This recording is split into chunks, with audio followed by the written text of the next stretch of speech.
Capítulo 9: Sintonização e apego.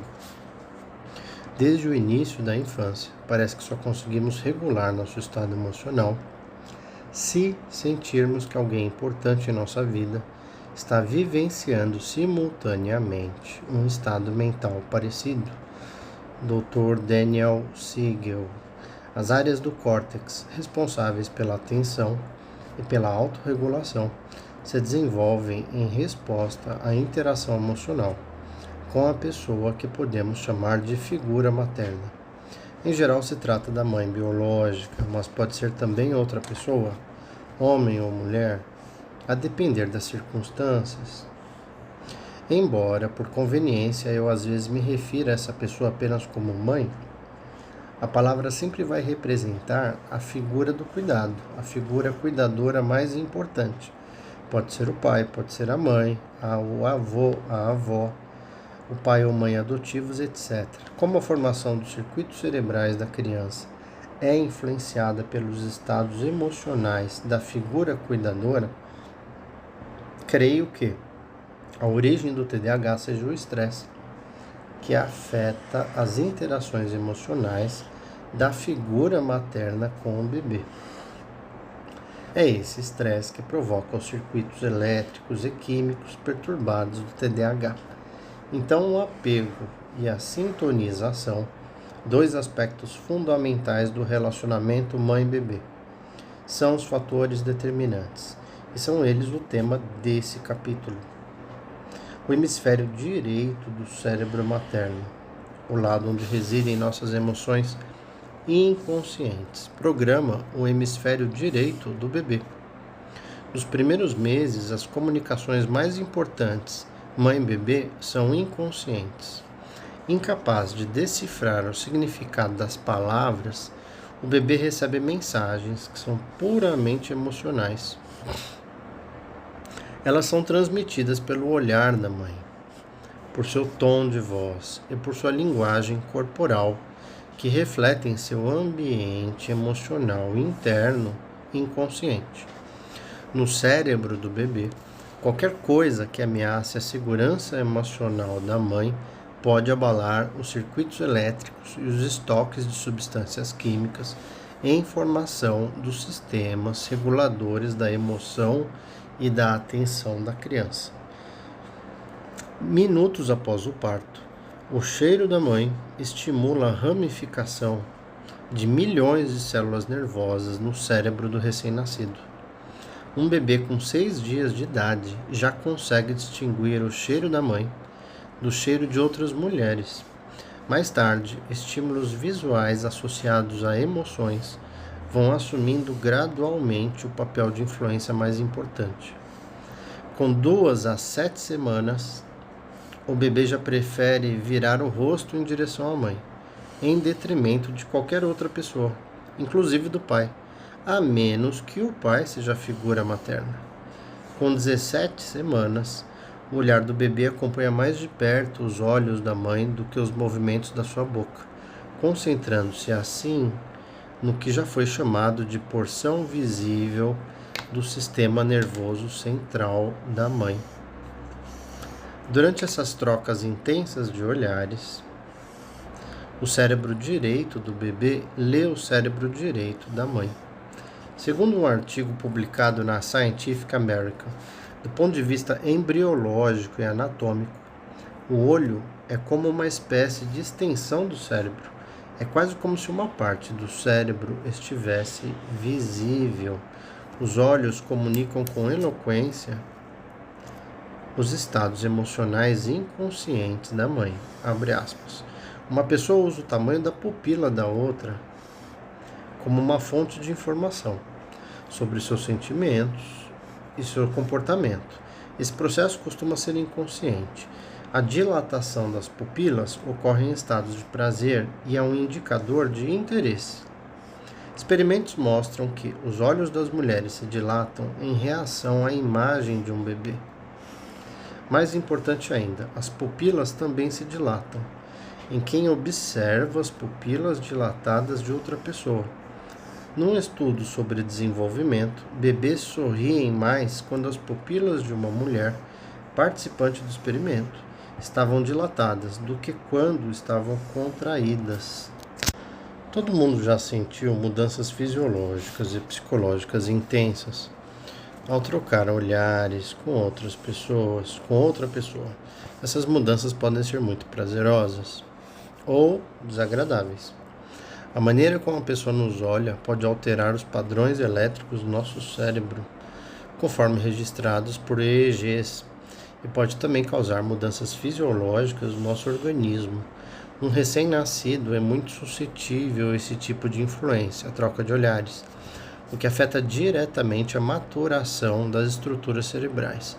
Os efeitos do estado mental materno nos circuitos elétricos do cérebro do bebê foram demonstrados por um famoso estudo da Universidade de Washington, em Seattle. Emoções positivas estão associadas a uma atividade elétrica aumentada no hemisfério esquerdo. E sabes que a depressão em adultos está associada a uma atividade elétrica diminuída no mesmo hemisfério esquerdo. Com isso em mente, o estudo de Seattle comparou os EEGs de 2 grupos de bebês. Um grupo cujas mães apresentavam sintomas de depressão pós-parto,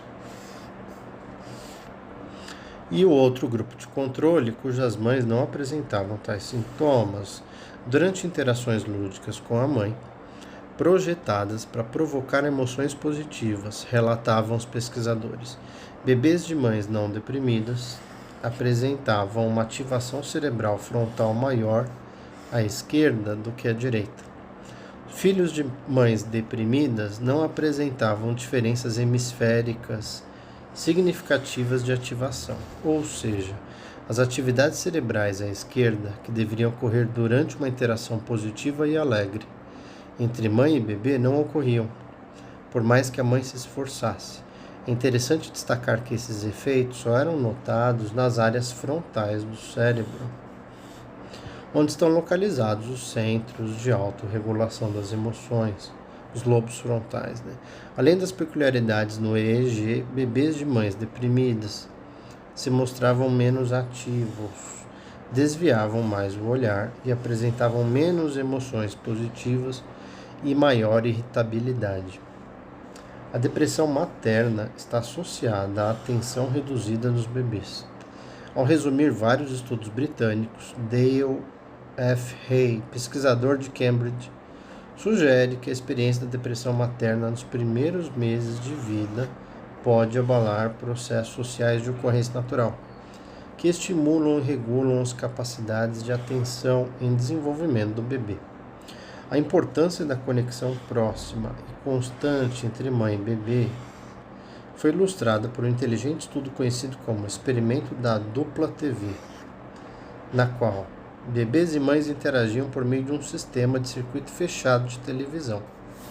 Em cômodos separados, mãe e bebê se observavam e, numa espécie de feed ao vivo, comunicavam-se por meio de gestos, sons, sorrisos e expressões faciais. Os bebês ficavam felizes durante essa fase do experimento quando se transmitia para os bebês, sem que eles soubessem, o vídeo das reações felizes da mãe, gravadas 1 minuto antes, escreveu o psiquiatra infantil Daniel Siegel, famoso.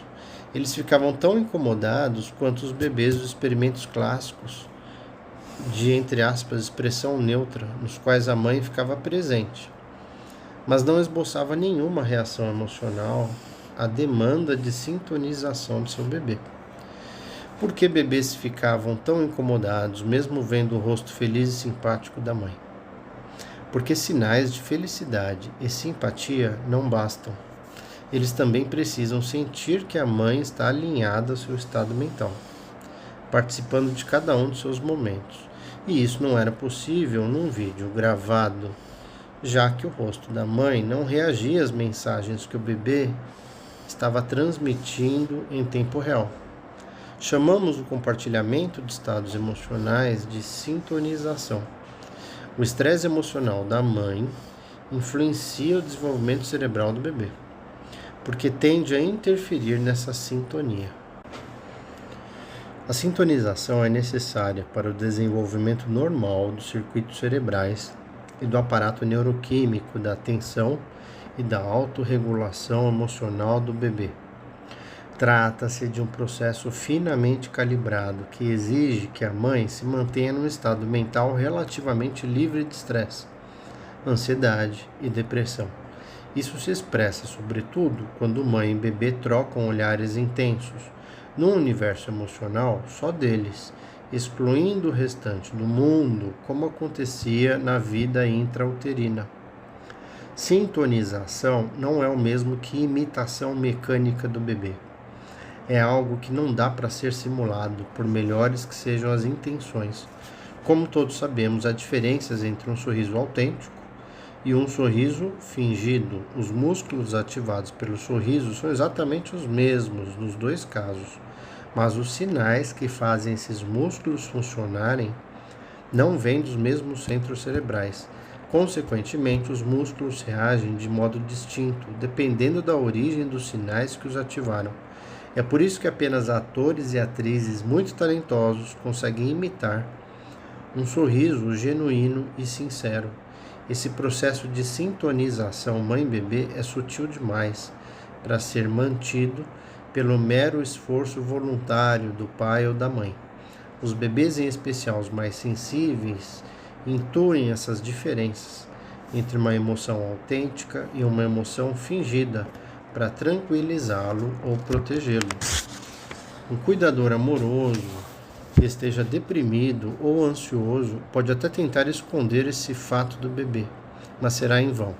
Na verdade, quando se trata de emoções fingidas, é mais fácil enganar um adulto do que um bebê, cujo radar sensorial ainda não foi confundido. O bebê consegue ler com precisa clareza os sentimentos por trás das palavras ou dos gestuais forçados. É triste, mas verdadeiro. Ficamos mais burros quando chegamos à idade adulta. Na sintonização, quem conduz é o bebê. A mãe acompanha. O papel de cada um se distingue pela rapidez das reações, escreve John Bowlby, um dos grandes pesquisadores do século XX. O bebê inicia a interação ou se retira dela segundo seus próprios ritmos, como Bowlby descobriu, ao passo que a mãe regula seu comportamento para se encaixar no dele. Assim, ela lhe permite ditar o ritmo, criando um diálogo por meio de um hábil entrelaçamento de reações. A figura materna tensa ou deprimida não consegue acompanhar o bebê até um estado relaxado e feliz. Ela também pode não conseguir captar plenamente sinais de perturbação emocional do bebê, nem reagir a eles de maneira tão eficaz quanto gostaria. A dificuldade da criança com TDAH para interpretar sinais sociais tem por origem o fato de seus próprios sinais de relacionamento não terem sido interpretados pelo adulto cuidador, que estava distraído pelo estresse. Na interação sintonizada, a mãe não só segue o bebê, como também lhe permite interromper temporariamente o contato. Quando a interação alcança um determinável nível de intensidade para o bebê, ele desvia o olhar para evitar um nível desconfortável de estimulação. Então, uma nova interação tem início.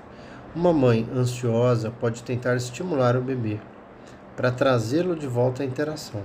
Nesse caso, o sistema nervoso do bebê não tem tempo de, entre aspas, esfriar e a sintonização fica prejudicada.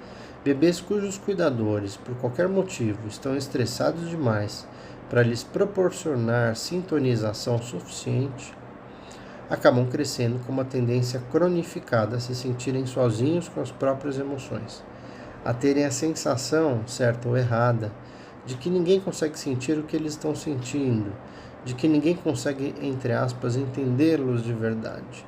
A sintonização é o principal componente de um processo maior chamado apego. O apego nada mais é que nossa necessidade de estar perto de alguém. Representa a necessidade humana absoluta que o vulnerável bebê tem de uma proximidade sólida com pelo menos uma figura parental, que o alimente, que o proteja e que esteja constantemente disponível.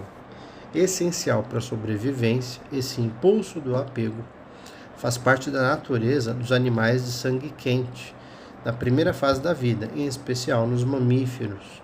Nos seres humanos, o apego modula o comportamento por mais tempo do que em qualquer outro mamífero. Para a maioria de nós, ele está presente ao longo de toda a vida, embora possamos transferir essa necessidade de apego de uma pessoa, a mãe, o pai, a figura parental, para outra, um cônjuge, um filho. Podemos também tentar preencher essa falta de contato humano de outras maneiras, como recorrendo a vícios, recorrendo ao fanatismo religioso ou mesmo à realidade virtual da internet. Boa parte da cultura popular, incluindo livros, filmes, músicas, não expressa nada além das alegrias ou tristezas que provêm das nossas primeiras experiências de apego. A maioria dos pais tem com os filhos algum misto de comportamento amoroso e nocivo, cuidadoso e negligente. As proporções variam de uma família para outra, de uma figura cuidadora para outra. Crianças com TDAH, que menos tiveram suas necessidades de apego parental atendidas, terão um transtorno mais exacerbado na vida adulta.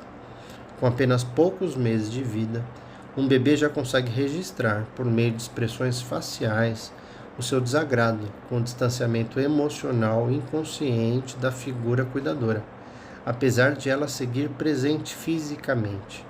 É como se o bebê se deleitasse com a atenção da mãe, escreve Stanley Greenspan, e sabe quando essa fonte de deleite está ausente. Se a mãe estiver preocupada ou distraída na hora de brincar com ele, o seu rostinho demonstrará tristeza ou desalento.